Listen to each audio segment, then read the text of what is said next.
I've been gone for a minute, but I'm back, boys and girls. It is I, the Gravedigger Queen. New things are happening with the channel.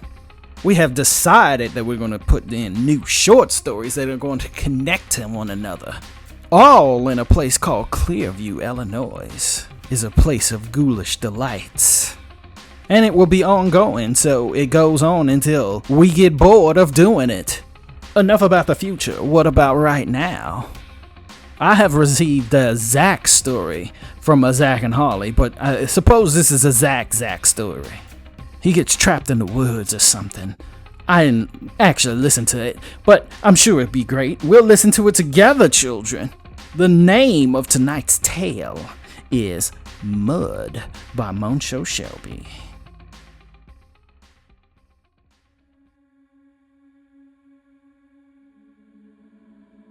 I slammed the door as Conway ran into the cabin. "It got Josh!" he yelled to the other 5. With the urgency and fear in his voice, it wound them up harder. We didn't need to escalate the situation any further. But I really couldn't blame him for not keeping his shit together after seeing what happened. The only reason I was holding it together myself was because I've been in situations like this. Hell, I've been the panicky douche that got everyone else to panic too. "Calm the fuck down, Conway," I said to him. "Fuck you and fuck your calm down," Conway said with a sort of mania in his voice. "Look, Eleanor and Harry are still out there. I can go out there and see if I can find them," I said as I moved to twist the handle. Tyrell put his left hand on the door to stop me from exiting. "They know where the cabin is, same as us. You don't need to be going no fucking where. All you're doing is giving that thing a chance to figure out where we are."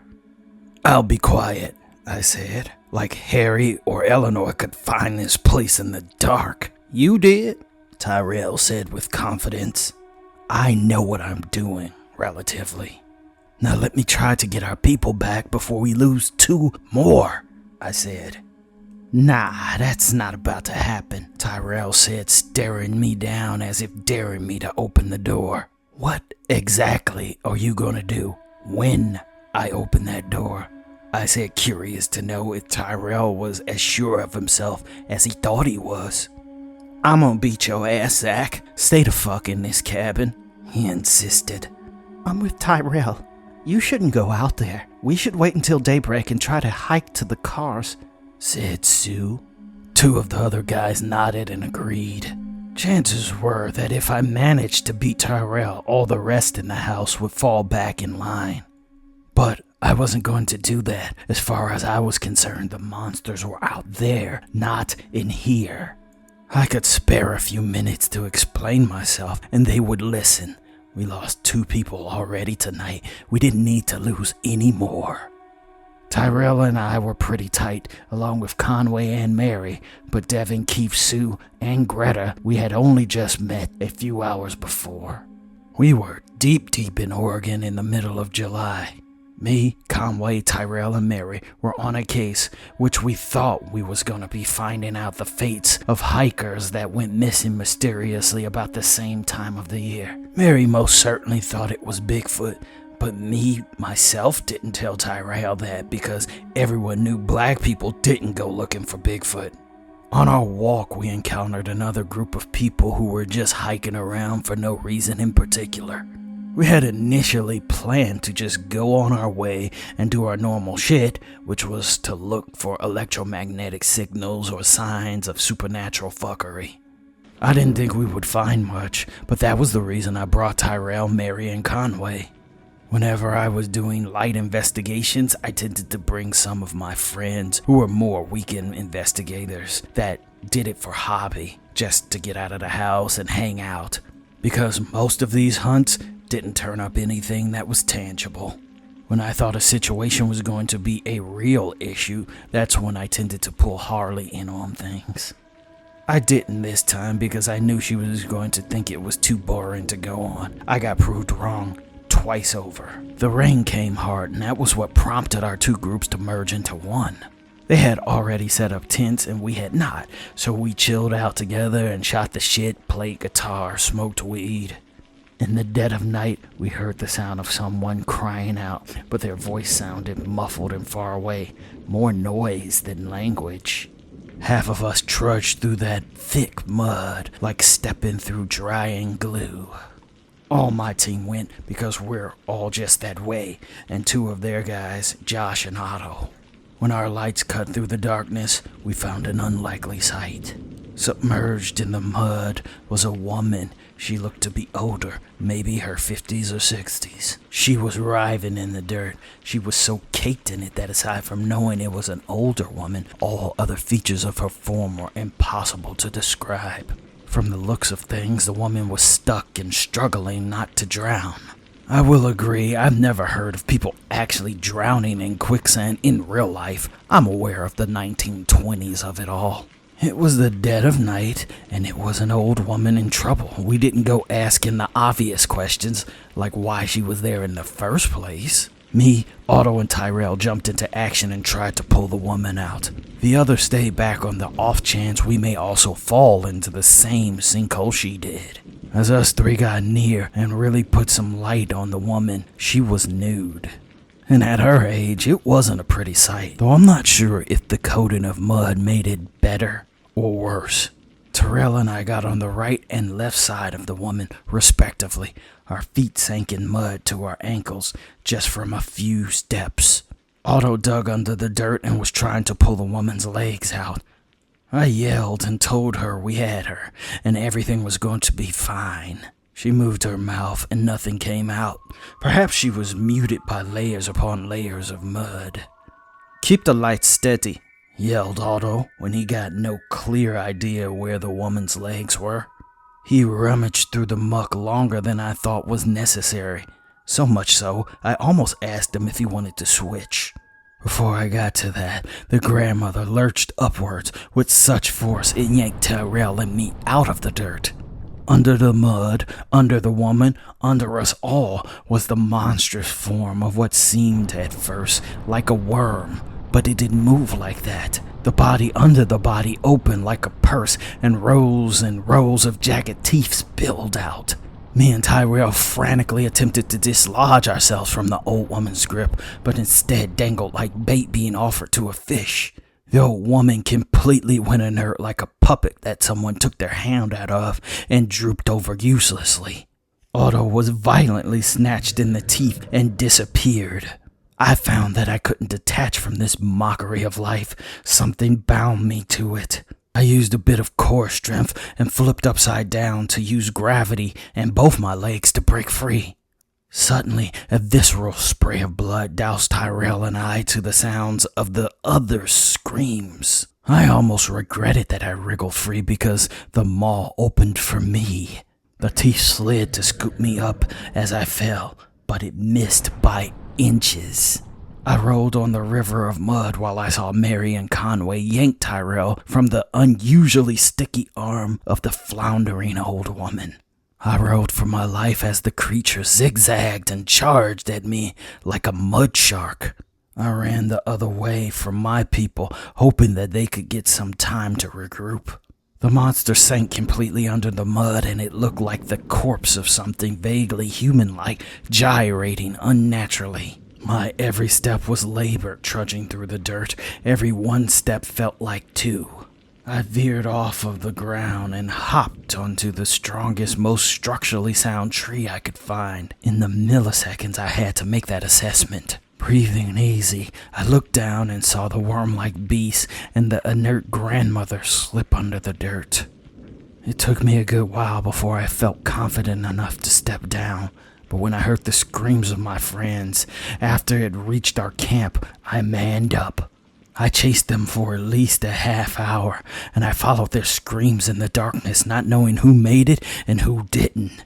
After running hectically for who knew how long, I regrouped with our group, and we found a rickety abandoned cabin out in the middle of the woods. The fastest of us attempted to find a path to civilization after getting turned around, but we lost Josh, and that's where we found ourselves now. With 2 men down and the rest of us at each other's throat, so par for the course in terms of how humanity works. Clear lines were forming. There were those that insisted we just wait it out, and there were those that were more interested in getting the fuck out of the woods. As far as the split was going, stay put was up 5-3. I can't stay put for too long, call it a flaw in me. They say that all of life's problems comes from a man who was unwilling to sit in a room, and if that was a condition, I suppose I have it. Zac, you're my boy, but I will fuck you the fuck up if you open that door, man, said Tyrell. That thing hunts through trapping. That's how it got Josh, that's how it got Otto. If we move slow enough, we can just walk out of here, I said. And how sure are you about that, Zac? Sure enough to gamble all our lives on it? Said Conway. You know what would not cause too much noise? Us sitting in this motherfucking cabin until first light, said Tyrell. I think Tyrell's right on this one, Zac. We were running for a while. We barely know where we are. We can't see shit. Even if it does find us, at least we have a floor under us, said Mary. Maybe they were right, but when we came back from our second scouting mission, Harry and Eleanor didn't check in. They scattered and were unaccounted for. The last little excursion we made, I was gung-ho on finding a way out. Now, I just want to see if we could at least find those two. Okay, I see what you're saying, but what about Harry and Eleanor? When they got Josh, they got separated. They couldn't be far, I said. The fuck are you, a Navajo wind tracker, motherfucker? What in your background makes it seem like you can go out there, find them, and bring them back, all without bringing that thing back here? Said Tyrell. I can't say that I know how to get them back, but if anyone does, it's me. Remember how I tell you these little hunts I go on get real serious? I said. Tyrell shook his head in disbelief. Bro, all this shit I chase isn't bullshit, Tyrell. I try not to bring people who I don't think can handle it to the harder ones. But sometimes I misjudge exactly what it is we're looking for. Then we have mud monsters or some shit. I could see that Tyrell's instinct was to call bullshit on me, but I knew that he was starting to see it wasn't. Let me check for them. Just because you think we'll be safe in the daylight, it may not matter one damn bit. Look, if I think I'm gonna bring them back towards us, I'll just keep going, and you guys can still make for the cars at first light. Tyrell's expression slackened up, and he realized I wouldn't fuck up and get everyone killed, not to say I wouldn't get myself killed. He knew I wouldn't ruin it for the rest of the group. Tyrell extended his hand in brotherhood, and I partook in an intricate shake that ended in a pull in and back pat. All right, brother, watch your ass out there, Tyrell said. I nodded and grabbed my backpack, knowing it could very well be the last time I saw any of them, or the last time they saw me. I didn't have very much in my bag that I knew could help. I didn't know if it tracked by movement or by feeling our footsteps. Other than my GoPro and a bit of rope that I might have used to rock climb if I came across something promising, I didn't have anything big enough that I'd think could hurt it. Though if hurting it was the goal, I tended to believe I was already starting off on the wrong foot. I dared to use my flashlight regardless if it could see me or not, though I did turn it off from time to time so that I could listen better and get my bearings. Sure, going out in the middle of the night was stupid, maybe a bit suicidal, but I knew from experience that the longer you left someone out in the elements to fend for themselves against things that they had no conception of, the more chance they were dead. I walked for 30 minutes or so in a northerly direction when I heard a rustling in the mud. I instinctively turned off my light to strengthen my other senses. Guided by the light of the moon on uneven footing that became muddier and muddier the closer I got, I saw movement. What I at first thought had been a bush on the wind, or perhaps an animal doing whatever animals do in the dead of night, I saw writhing. There was something moving in the mud just out of the reach of the light of the moon in somewhat of a clearing. I took big steps to wrench my boots from the mud and dared to depress my flashlight. I saw Eleanor naked, caked in mud, wriggling like a fish out of water. She wordlessly extended her hand towards me in a gesture of help. My instinct was to approach her, but I fought it back. Why was she naked? Why wasn't she crying out? "Hey," I said in a whisper, unsure if the beast were near or if she was the beast altogether.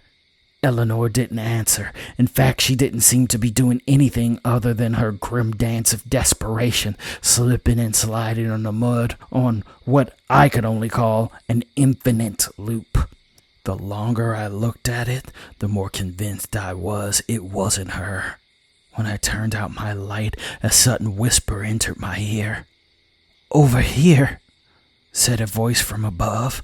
I searched the trees and the moonlight and saw a male form silently waving to me, not to beckon me near, but only to make his presence known. I didn't know Harry's voice by heart, but I was starting to think that was him. "It's not her, it's them," Harry said in a whispering certainty. "Them?" I questioned. "You know what I'm talking about. I think they track us when we get close enough through tremor sense," said Harry. "What the fuck is that?" I asked in a whisper. "Have you ever played D&D? "I have, but I'm not an expert." "Okay, whatever. Some monsters can feel when you move on the ground, tremor sense. It knows I'm out here and thinks if I see her out there like that, I'll get in close. Sort of like they're angling for us," I said. "Not sort of. Exactly that," said Harry. "So Eleanor is dead then?" I asked somberly. Harry nodded with a heavy heart, either unwilling or unable to choke out the words. Suddenly, the writhing mockery of a thing that tried to be people went limp. The corpse-like body skimmed on top of the dirt and glid my direction quickly. Its limbs were deflated and useless, but it jolted forward. I didn't move a muscle. The ground rumbled violently. I held fast. The empty husk of a body was inches from slamming into me, but I didn't move. I felt the power of the beast ripple under my feet in a wave of dirt. For a split second, I thought the maw would open and I'd be taken away in a wall of teeth, but the thing didn't even slow. It sank completely under the mud, decoy corpse and all. I looked up in relief. An awful thought crossed my mind, seeing it moving back the way I came in such a hurry. "Did you say them?" I said to Harry in horror. I ran back to the cabin at my own peril, though I couldn't get Harry to risk putting his feet on the ground for any reason, so I was doing it alone. I could hear the muffled screams of my friends in the distance. As I neared the cabin, I could see it was partially destroyed. What they thought was solid floor and impenetrable was merely plywood to a giant. I ran full speed as the screams echoed out and faded away. Greta, one of the people we met up with, came barreling out of the cabin, if it could still be called a cabin because of the patchwork of destruction to the floor and walls. One might not even call it a structure anymore. Greta ran towards me as she saw me running towards her full steam. I wasn't exactly sure what I would do when I got to her, but in my mind I figured I could run her out of here quicker than she currently could. As I neared her panicked and outstretched hand, the jaws of earth opened up and an explosion of teeth ripped out of the ground. In one even swoop, Greta was gone, leaving a dramatically high arc of crimson blood before the thing disappeared under the mud. I jumped over the crater of teeth and rolled onto the dirt. For a moment, I thought that maybe its hunger was sated and it had passed on. That was until I saw Greta's muddy face pushing itself out of the earth in a silent scream. It didn't seem like the others. It was her. She was attempting to break free. I could see her mud-soaked arms trying to pull themselves from the earth, reaching for me in silent urgency. As I took a step forward into the mud to think of a way to pull Greta from the jaws of death, she awkwardly lurched forward. Her hands and head flailed in no discernible pattern. I ran for what was left of the cabin as she slid after me, more an unfinished mess of what an alien who had never seen a person thought a person should look like than an actual person. As I broke for the remnants of the cabin, the massive blood-slicked teeth erupted out of the dirt, giving me no hope Greta was still alive and all that. No creature could still be alive with that much blood outside of their body instead of in it. The massive creature powerfully clamped down on the floorboard, bringing a good portion of the front wall with it. I had to run well into the kitchen area to avoid the partial roof collapse. As I got to the kitchen, that was more just islands of dirt and downed appliances. I saw a collage of hastily chewed and dismembered body parts, still red and twitching. I stood perfectly still as the ground rumbled and waiting for me to slip. "Hey, Zac, is that you?" said the voice of Tyrell from what was coming from one of the guest rooms. I couldn't see him at all, but none of the things had been able to speak, so I doubted it was an elaborate trap. "Yeah, man, it's me," I said back. "Who's still out there?" he asked. "I don't know. I only saw who I saw. I know Harry made it, but Eleanor and Greta are dead," I explained. "All I know is I didn't see Mary go down, but all the rest of them, they dead," said Tyrell. "So, what you want to do, man? I'm open to suggestions," Tyrell said with a defeated chuckle. It took me a while before I spoke because looking at what had happened here, I had nothing clever to contribute. My only saving grace was that I was relatively fast. Before I knew Tyrell was here, my plan was to just make a run for it and hope for the best.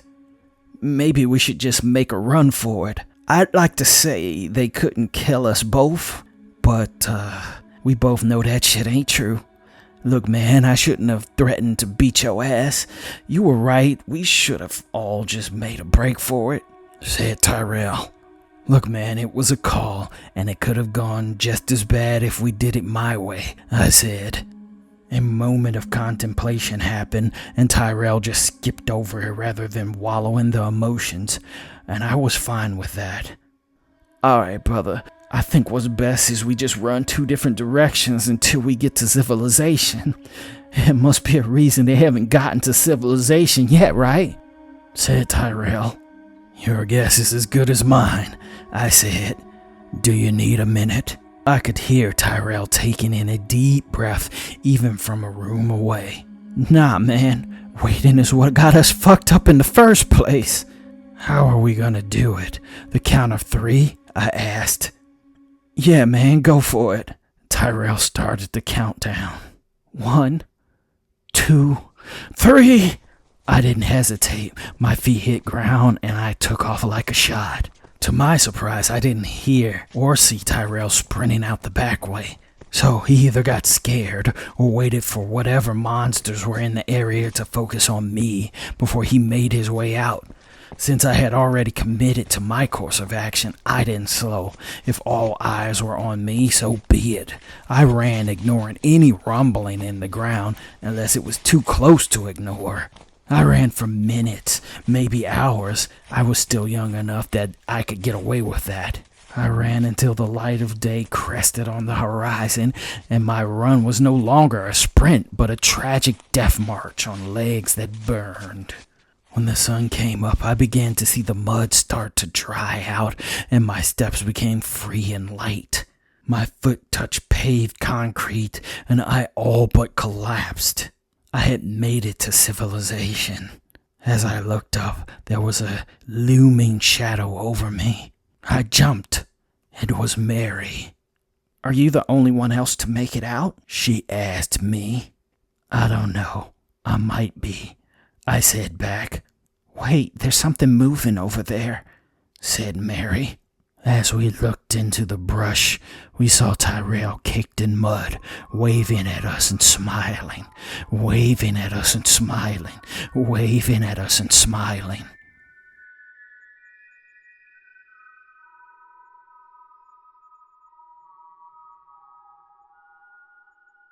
I love this story. My only gripe with this particular story is that there was no mud wrestling. When I see you next, children, I will have a story of Clearview, Illinois. The start of big things, the start of big things. Night, children.